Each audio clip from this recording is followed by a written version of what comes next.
यो बिम हो भनेपछि तपाईँले हेर्न सक्नुहुन्छ।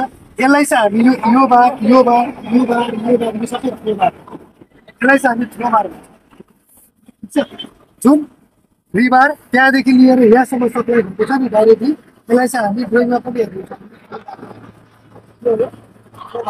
अब यसलाई चाहिँ हामीले त्यो एक्स्ट्रा बार जहिले पनि तपाईँले चाहिँ डिजाइन अनुसार यहाँबाट तपाईँले चाहिँ 3 फिट 4 फिट, यहाँबाट पनि 3 फिट 4 फिट हुन्छ। 1 मिटर 1 मिटरको डिस्टेन्सबाट यो जङ्सन यो बिम यो सेन्टर अफ द कलमबाट 1 मिटर उता फाल्ने 1 मिटर उता फाल्ने तर डिजाइन अनुसार चाहिँ हुन्छ। तपाईँले कतिसम्म फाल्नुहुन्छ यो तपाईँको स्प्यानमा डिपेन्ड हुन्छ। ठुलो स्प्यान भयो भने 40 मिनटसम्म फाल्नु पऱ्यो होइन। यदि 10 मिनटसम्म छ भने तपाईँको यो स्प्यान भनेपछि तपाईँले 1 मिटर,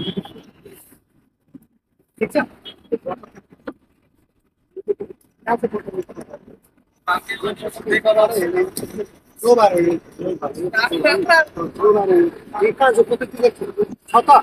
छोडेको छैन कि सिधा सबैलाई